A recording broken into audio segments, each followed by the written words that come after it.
Do you like it like that, or do you like it like this? I can't make a decision. Like up is fun, and down is like, oh, sexy. Okay, Beautiful. then I'll have it down. Fun can be sexy.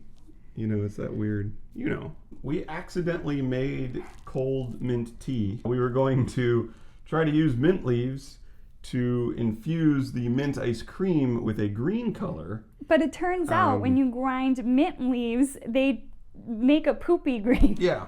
That looks like that. Kind of this looks like shade. Apple juice or pea. But if you put said ground mint leaves, you put them in the middle, and we sliced up a little lime and put it in the fridge, and now we have like mint lime tea. So delicious. Do you like it better all the way down? No, that looks good. I like the way that looks. Okay, it's fine. Hey guys, I'm Anna. And I'm Brian. And we are Those Annoying Vegans. And we have a super special treat for you today. One that's not clickbaity at all. We made unicorn food, hence the colors. But we said, why leave Centaur out of this equation? Why not make him a treat as well? Yes, with masculine, brawny warrior flavors like coffee, and caramel, and chocolate, and sprinkles. We basically made a layered milkshake and just went to town on the decorating. But since your old school ice cream does contain cow breast milk, of course we're going to veganize it. And by veganize it, we mean just buy the non-dairy ice cream. It's so easy. Just buy non-dairy. There are a ton of flavors, and whether you want an almond base, a coconut base, or a soy base. Or you can infuse it with your own favorite flavors. Do I detect some foreshadowing, Miss Valverde? Maybe. And as always, this recipe is delicious, affordable, and easy to make. So let's make it! Let's make it.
Look at this. Look, it's so delicious. It's not melted enough to use a straw, so we made this unicorn horn out of marzipan, which worked really well. Now you might be saying, oh, centaurs don't have horns.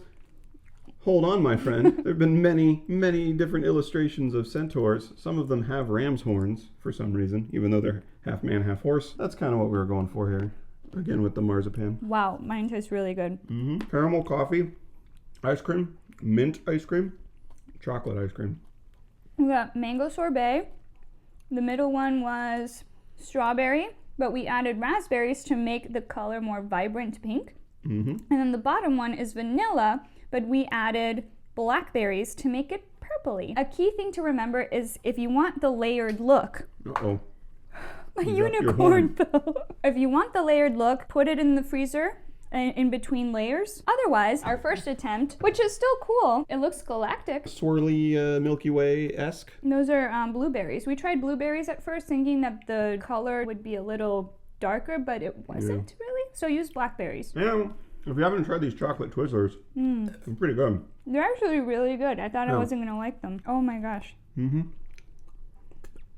That's really good with the mango. The Himalayan salt crystals on this works really well for giving it that little sweet, salty. These are Annie's gummy bunnies. What we want to talk about today is, as vegans, we get into these ruts, right? You know, we feel hopeless. We feel like progress is not moving fast enough. It kind of feels like this meme. Sometimes you feel like you're not doing enough, even though as vegans, you're doing everything. You're doing a lot. A lot. But we came up with a few ideas that might make you feel even more proactive. They mostly involve social media. On Instagram, for example, before I move on, you might want to make your profile private unless you don't mind getting, trolled on your page. It's inevitable. So make your profile private. We have our Those Annoying Vegans profile, and I also have my personal Instagram, and I made that private. You go to the search and you search for tags like #hunting. You can go through, you can click on that picture. It'll give you two options. You can click on it's inappropriate, and then you are presented with a variety of options, and one of those options is violence or harm. Oh. That's convenient. And underneath violence or harm, it says graphic injury. Click on that. We remove photos or videos of extreme graphic violence or posts that encourage violence. So you want to go ahead and report that. If you want to comment, just one word. Awful. Yeah. That's so sad. Don't go on people's pictures and just write a bunch of hateful stuff. It doesn't have to be extensive. Just show your disapproval, because on Instagram, unlike Facebook and YouTube, there is no thumbs down. The other day, we found a video of a hunter shooting a ram. That completely falls under the violence or harm category. I know that hunting is an acceptable form of animal cruelty, and many a hunter will adamantly reason, justify, etc., etc. Very rarely do you run into the Instagrammer hunter who also lives in the Arctic Circle and hunts sea lions for food. We've talked to plenty of hunters who have said that they hunt for food. If everyone who ate meat had to hunt for it, we would be consuming way less meat. You can engage people. You can say, well, if you hunt for food, then obviously you don't go to restaurants where they serve animal products or buy anything from the grocery store. It's almost like trying to put yourself in their shoes. I know it's really difficult because as vegans, of course, we disagree with hunting. No.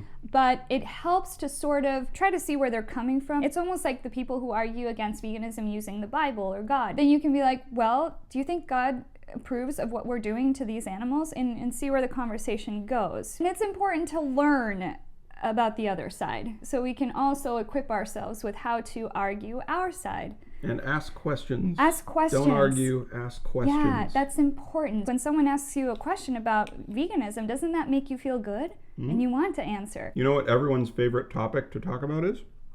Themselves. We say into a camera in a video that's going on to the internet. Yeah. You can search for anything, whether it be #hunting, #meat, #bacon lover. Do this once a day. You don't need to go all out. Make it simple, achievable, effective. You might get pushback. You might try to get followed on your page or friend requested. I tend to ignore those. If every single one of us did this every day, we would start denormalizing animal cruelty on social media. On that note, hit up Facebook, hit up YouTube. You can hit the thumbs down buttons on those without needing to comment. Take a look at Roaming Millennials, The Problem with Vegans, or this recent video that came out. Yeah, the guy on Vox who says, hey, eat beef instead of chicken because there's more meat on a cow than there is on a chicken. If you take a look at the number of thumbs down on these videos, it's way higher than the number of thumbs up, and that makes a statement. And these are both videos on majority non-vegan platforms, and in one case, Roaming Millennial herself is a non-vegan. Non-vegan talking to a majority non-vegan platform still more thumbs down than thumbs up. Yeah, there were even non-vegans commenting saying like, hey, I'm a meat eater, but this argument was bogus. The whole thing that he said about in the Vox video, how he said that it's not working, veganism is not working. Only 0.5% of the US is vegan, and we're not getting anywhere. We now have commercials for Almond Breeze on TV.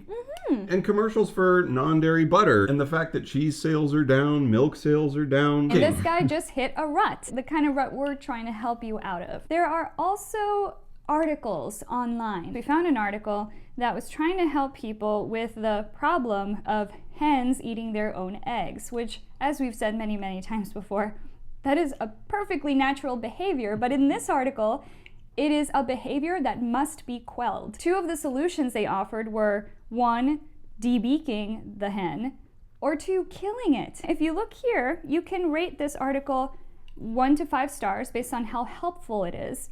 I'd say right now, link is right below in the description, go and give it a 1-star rating. Yeah. You don't have to sign in, you don't have to register, none of that. You can literally just click 1 star. And there are many, many others, like how to milk your cow, how to run a dairy farm, how to slaughter a cow. You don't have to put up with the cruelty. Ratings, thumbs downs, 1-word comments. Every day, once a day. And also something we found is very important in normalizing veganism, denormalizing carnism, is using that language. Go ahead and use the word carnism. Use Melanie Joy's word, because veganism shouldn't be the thing that's other to the norm. Right. Veganism is the norm, and carnism is not the norm. And also when you hear people using words that we invented to try to mask what these products are, like beef and poultry and bacon and veal. And dairy. These are all terms that aren't what they are, because what they are is horrible. So we came up with these words. Well, go ahead and call the things what they are. Call bacon dead pig. At work, when my coworkers' breast milk inevitably goes sour in the fridge and they want to use my soy milk or my almond milk, I always make a little note to say like, oh, you put breast milk in a fridge and it went bad. That's so weird. You shouldn't have a problem with calling it dead baby cow if you're willing to eat a dead baby cow. Why call it veal? So language can be a very powerful tool in normalizing veganism. You will find that the more confrontation you expose yourself to, the more used to it you will get. Don't be afraid to speak up. After all, that's why we're here, to give the animals a voice, And if it comes down to some guy calling you an idiot on Instagram, so be it. I mean, we've gotten called all kinds of things. If they have a negative reaction to it, it's because they're participating in it and they feel conflicted inside. So don't see it as a personal attack on you. See it as a door, a window to maybe have a conversation. It's just a way to do more. We have changed the culture of this country. It's no longer cool to discriminate against someone just because of who they are, right? We changed that about our culture, and we can do the same thing with animals. It's no longer cool to eat bacon. Oh, you eat bacon? Weird. Hashtag bacon is gross. We did it with smoking too. Yeah. Smoking is sort of looked at like, you smoke? Really? You do that? Smoking is not as common as it used to be. As a country, we took action and said, hey, here's this product that everyone is addicted to that is detrimental to their health. So we need to do something about this. And start no smoking campaigns and prevent them from marketing to children and prevent them from having commercials on television and then billboards and then taxing them a lot. Veganism will go the same way, I think. Yeah. It'll be like, oh, those are real chicken fingers? Yeah. You can also make comments like at the grocery store, we do that. We were getting this ice cream. We were looking through the flavors and some guy came over and he was like, is there any Rocky Road in there? And I guess his wife or someone who was with him was there too. And I just sort of looked up and down at the stuff he was looking at and I went, oh, that's all that breast milk ice cream, And then we just walked away. We were holding like Almond Dream and Coconut Bliss. Yeah. Make it weird if you passed by the fish part of the grocery store. Gross. Who's still buys seafood? The vegan bros say it all the time. If you're opposed to animal cruelty, you're already 90% vegan. Your diet's just the last 10%. Most people are against animal cruelty. Our instinct is not to kill animals, it's to cuddle them and nurture them and take care of them and think they're oh so cute. So if you guys like this video, make sure to hit the thumbs up button and, as always, subscribe. And we'll be bringing you a ton more recipes and fun stuff. And check out our online store. It's brand new. You can pick up some vegan swag. Wear your vegan stuff everywhere. And you'll find that a bunch of people will actually go like, hey, me too. And if you guys feel like supporting the channel, you can contribute to our Patreon page. We have a goal right now of getting a new camera rig. That's what we're working on. We'll make our top-down shots a lot easier, Much easier, a lot more stable. We won't have to stop and wait for the camera to stop swaying. That's it. That's it. Bye. Bye. Oh, try. You want to switch? Yeah, you're eating all the Centaur. No, sorry. I'm so. This is. By the way, this is a lot. This is a lot.